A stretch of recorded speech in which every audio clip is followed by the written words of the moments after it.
상업용 부동산 투자 시 건강보험 피부양자인 주부 등의 경우에는 명의 선택 시에 더욱 신중하게 판단하여야 합니다. 특히 피부양자의 명의 판단 기준에 대해서 사례로서 자세히 알아보겠습니다.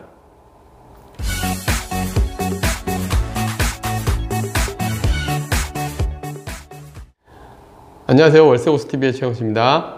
네, 오늘은 어떤 내용으로 알려주실 건가요? 예, 오늘은 그 수익형 부동산 투자 시에 명의 선택을 해야 되는데, 이때 되게 사람들이 의외로 명의 선택 부분에 대해서는 그게 중요시하게 생각하지 않는 경우들이 많은 것 같습니다. 근데 특히 이제 명의 선택할 때 이제 가장 오늘 제가 이제 여러 가지 말씀을 드릴 건데, 그 중에서 고려해야 될 것 첫 번째가 국민건강보험의 피부양자 조건이에요.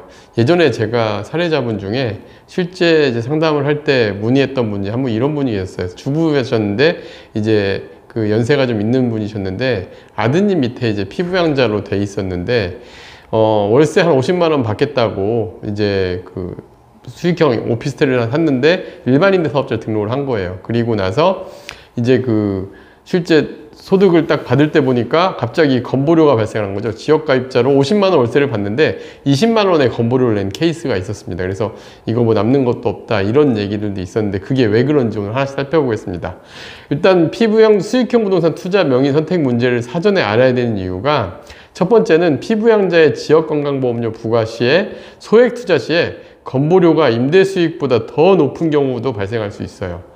실제 강남에 아파트 한 채 갖고 있다 뭐 이래버리면은 건보료가 월세 뭐 한 3, 40만 원, 40만 원, 50만 원 받는 분이 건보료가 더 나오는 경우도 발생할 수 있는 게 바로 이 피부양자 자격 요건입니다.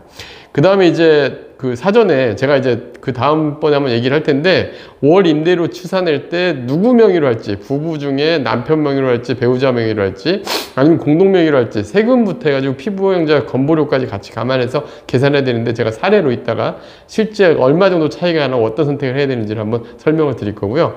세 번째는 개인 대 법인인데, 개인으로 선택하는 게 나을지 법인으로 선택하는 게 나을지 투자 전에 고려를 해야 돼요. 특히 이제 어느 정도 임대료를 좀 높게 받으려고 생각하거나 향후 좀 늘려가셔야 하는 분들은 장기적인 계획을 가지고 명의 선정을 해야 되는데, 이 부분에 대해서도 이제 다음 편에서 한번 말씀드려 보겠습니다. 자, 그러면 소액 임대사업자 물건 투자 시에 피부양자 조건은 되게 신중하게 고려를 해야 되는데, 일단 피부양자 자격 요건에 대해서 아시는 게 중요합니다. 일단 첫 번째는 사업자 등록이 되어 있지 않아야 돼요. 근데 주택임대사업은 예외로 되어 있습니다. 주택임대사업자는 이 등록 요건을 갖다가 사업자 등록이 되더라도 사업소득이 500만 원 이하로 발생할 경우에는 주택임대사업자는 제외로 하는데, 일반 사업자는 사업자 등록이 되어 있으면 피부양자 자격이 박탈될 수 있으니까 이것도 조심하셔야 되고요.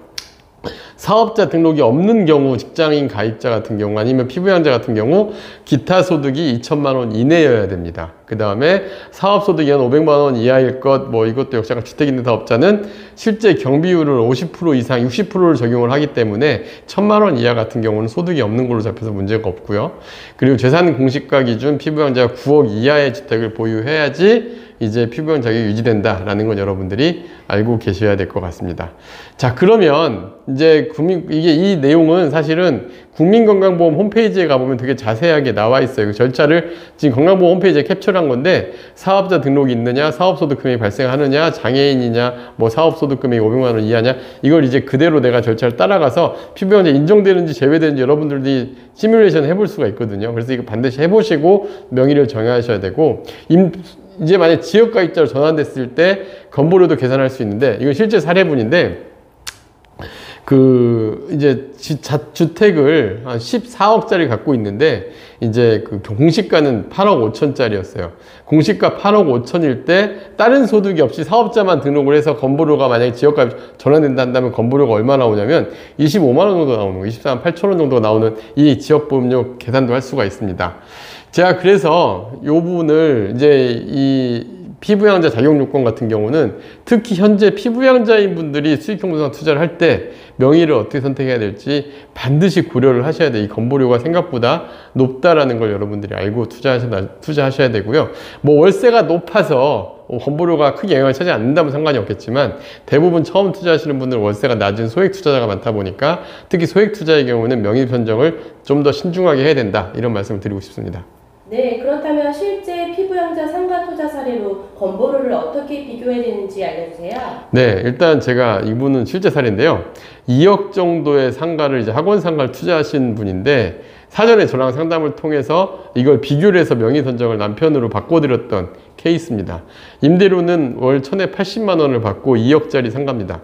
만약 이럴 경우에 남편 소득이 연 7,500만 원 정도 되는 분이었고 세율 구간이 이제 세율 구간 24% 세율 구간입니다.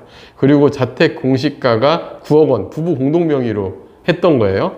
경비율 30% 적용을 해서 상업용 부동산, 그러니까 경비율 30%는 건 뭐냐면 연 임대소득 960만 원, 이제 80만 원 곱하기 12개월 하면 960만 원 소득이 발생을 하잖아요. 이때 경비율 30% 적용하면 672만 원이 이제 소득으로 잡히는 겁니다. 이랬을 때 남편 명의로 선택을 했을 때의 세금, 건보료는 직장가입자는 여기에 추가가 안 돼 2천만 원 이하이기 때문에 추가가 안 되니까 이제 소득세만 발생을 하고요. 이제 부인명으로 했을 때는 이제 지역가입자로 당연히 전환이 됩니다. 소득도 있고 사업자 등록도 했기 때문에 지역가입자로 전환이 됐을 때 지역 건보료 플러스 소득세가 얼마 발생하는지 한번 계산을 해볼게요. 일단 사업소득이 672만 원을 이게 여러분들이 그 건강보험료공단 홈페이지에 가면 지역보험료 계산하는 그 사이트가 있어. 거기에 내 숫자만 넣으면 건보료가 계산이 되거든요.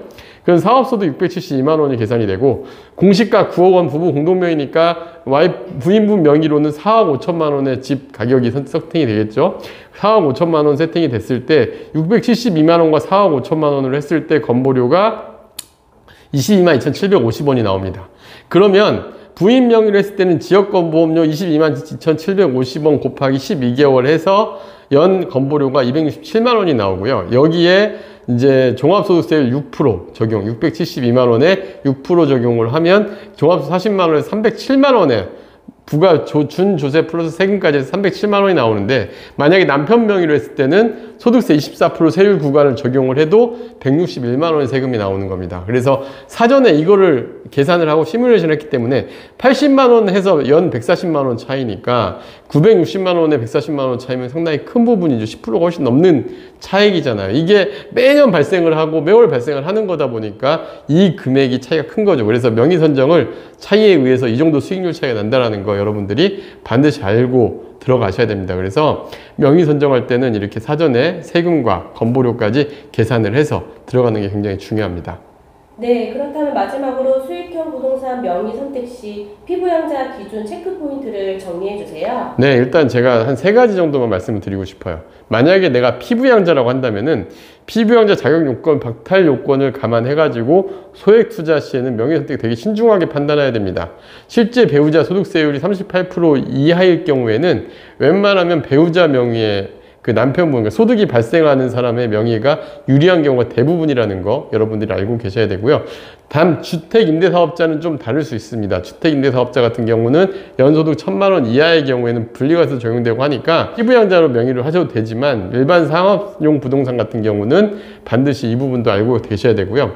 두 번째는 임대물건의 임차료 확인을 하고 아까 제가 케이스처럼 임차료를 기준으로 소득세하고 건보료 예측을 한번 시뮬레이션 해보세요. 이거는 얼마든지 어렵지 않게 해볼 수가 있습니다. 그래서 예를 들면 소득세는 예를 남편분이 있다, 그럼 배우자분이 있다 그러면 그분의 연말정산한 서류를 보면 세율이 나오거든요. 여기에다가 연소득에 뭐 해가지고 세금 플러스 건보료 계산해가지고 비교를 해보는 거죠. 그래서 어느 부분이 유리할지를 판단을 해보시고요. 직장인의 경우 연 임대소득 2천만 원 이하는 별도의 추가 건보료가 없다라는 거, 보수 월액보험료가 가더라도 직장가입자 보험료로 적용이 되니까 훨씬 유리할 수 있다는 것도 우리가 알고 계시면 좋을 것 같습니다. 네, 다음 영상도 기대하겠습니다. 네, 감사합니다.